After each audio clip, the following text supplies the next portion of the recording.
Saya di 8, box 8. Box 8, karena ini menuju ke presiden ke-8, siapakah dia? Kita buka box nomor 8. Oke, di balik box 8 ada pemilu. Baik, kali ini saya ingin bertanya kepada Bang Refli Harun yang tadi menyatakan sikapnya seperti apa? Apakah sama dengan Bang Akbar Faisal? Tadi juga ada menyatakan, wah ini ada ketidakberesan dalam hal ini, Pilpres kali ini. Tadi saya nggak ngerti yang diomongkan Akbar itu apa. Jadi yang diomongkan Rocky separuh mengerti ya. Tapi intinya adalah ini apa, pemilu ya. Pemilu. Pertanyaan saya malah ini ada nggak pemilu ini, terutama Pilpres. Saya khawatirkan nggak ada sesungguhnya Pilpres itu. Jadi yang ada adalah angka. Tapi Pilpresnya apakah ada begitu? Atau kalau kita balik, Pilpresnya ada, tapi apakah angka itu mencerminkan apa yang ada di TPS? Kan juga persoalan. Kita kan bisa melakukan analisis. Misalnya salah satunya adalah kita bicara tentang kesesuaian antara hasil legislatif dan Pilpres misalnya. Bagaimana kan? Bang Ya, Refli juga melihat eksistensi dari P3? Oh, kalau P3 itu menurut saya dari awal itu tidak akan pernah sukses. Kalau pilihannya nggak jelas begini kan. Kata Sami tadi, kata Semi, ini Bu Mega baru 3 bulan menyatakan oposisi. Ya beliau ikut Bu Mega, nggak jelas ya kan.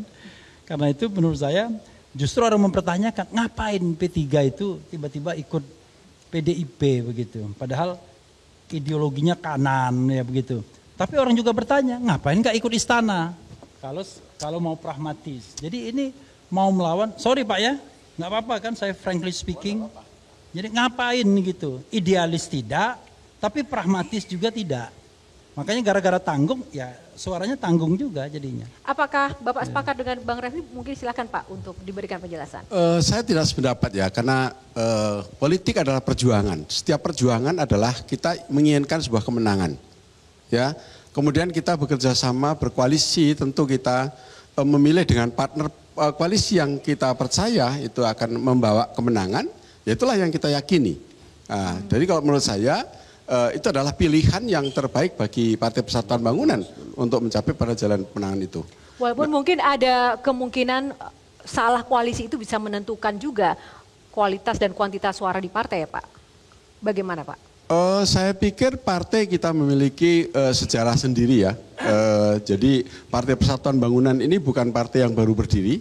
Dan sudah ini berusia 51 tahun ya, dan sudah mengikuti pemilu untuk ke-11 kalinya pada pemilu tahun 2024 ini. Jadi insya Allah P3 sudah memiliki independensi dalam pilihan politik. Nah kalau kemudian tadi Bang Refli mengatakan bahwa P3 ini sekarang kecil ya, ya memang itulah perjuangan. Perjuangan itu ya mungkin ada menang, ada kalah ya, ada besar, ada kecil ya. Itu sudah keniscayaan dalam satu perjuangan. Kalau setiap satu langkah perjuangan itu kemudian pasti kita akan menguasai sebuah pemenangan secara terus-menerus. Janji Allah juga mengatakan bahwa kekuasaan itu akan dipergilirkan. Itulah keniscayaan. Oke, itu suatu perjuangan Bang Refli. Gimana? Enggak, tunggu dulu. Silakan saja, silakan Bang Akbar. Saya agak bingung juga sebenarnya gugatannya Refli. Kalau soal ideologi kenapa P3 berada di dekatnya PDIP, itu mungkin bisa diterima ya Pak ya, kita bisa perdebatkan itu. Banyak catatan sejarah tentang itu. Ya. Tapi sama halnya dengan PKB dengan PKS kan, kok bisa serumah? Agak bingung juga saya, bagaimana menjelaskan itu Ref? Ya. Silakan. Kalau PKB dan PKS itu nggak ada masalah sebenarnya. Masalahnya kan di politik saja. Sama-sama Ahlus Sunnah wal Jamaah mereka, nggak ada bedanya. Setelah mereka kumpul, loh kok kita sama bisa sholat apa? Allahumma sholli ala sayyidina Muhammad. Sama ternyata sholawat asgil juga. Harus P3 juga sholat asgil juga. Iya. Cuma masalahnya memang, tapi saya nggak tertarik terus terang Pak Mardiono membahas P3. Jadi bagi saya pribadi P3 partai nggak menarik. Di zaman Orde Baru, itu orang tua saya itu pemilih P3. Jadi waktu orang tua saya disimulasi di kantor, ada 2 orang yang memilih selain Golkar. Satu namanya Pak Harun dan satunya siapa? Yang satunya di approach, yang Pak Harunnya udahlah nggak usah lah, keras kepala orang itu katanya. Itu ibu saya juga pilih P3. Karena kakek saya dulu Mas Sumi. Jadi, tapi P3 sekarang partai yang nggak menarik bagi saya.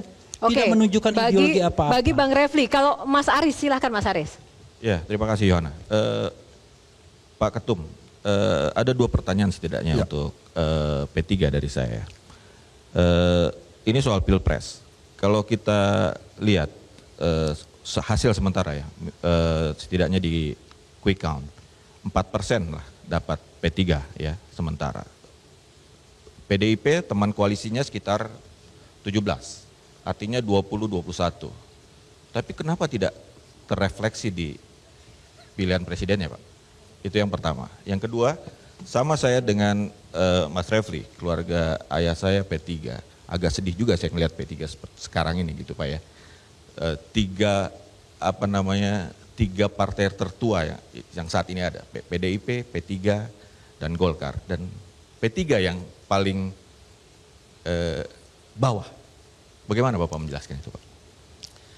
Ya, pertama memang saya mengakui bahwa P3 sendiri juga tentu tidak puas dengan perolehan suara yang saat ini didapat oleh calon yang kita dukung. Karena itu memang di luar prediksi kita.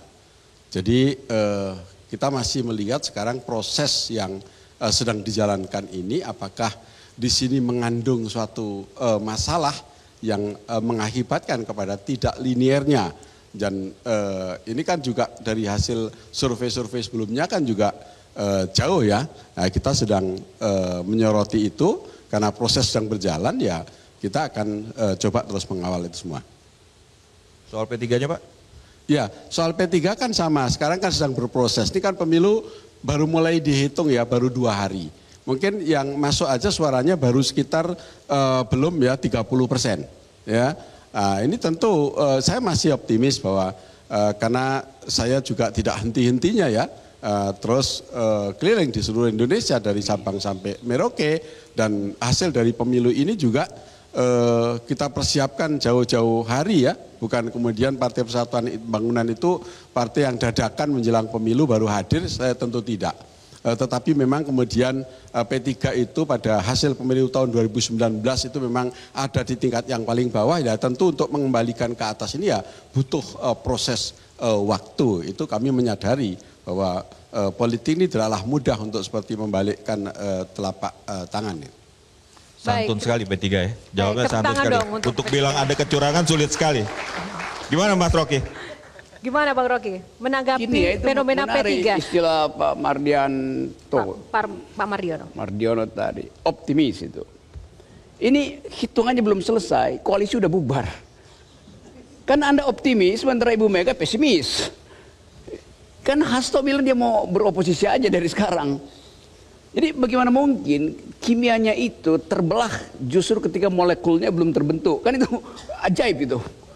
Jadi sebetulnya kalau kita panggil kembali sejarah untuk memperlihatkan apa yang namanya koalisi. Koalisi itu adalah perkawinan ideologi itu. Bukan perkawinan kepentingan. Kan P3 itu cita-citanya syariat Islam. Gampangnya begitu. Cita-cita PDI masyarakat sekuler. Bagaimana bisa kawin? Jadi konyol sebetulnya kan.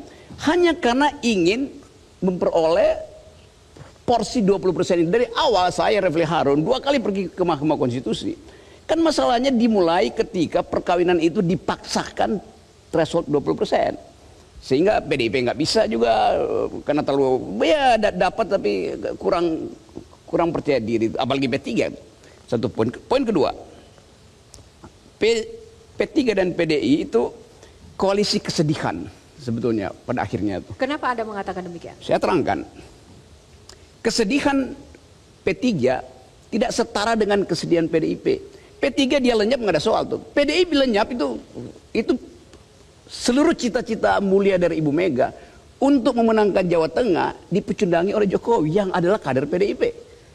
Kan Jawa Tengah itu adalah kandang banteng, diubah oleh Jokowi jadi kolam cebong.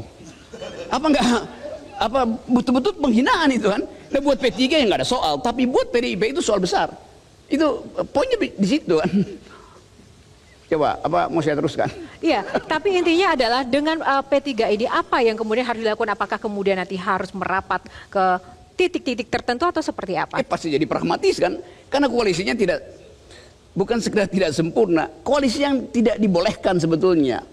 Unholy marriage itu, perkawinan yang tidak mulia tuh kan itu. Baik, kita akan menggali strategi P3 ke depan, namun kita akan jadi dulu karena setiap pertanyaan selalu ada jawaban hanya di Q&A. Dan semua jawaban bisa dipertanyakan kembali.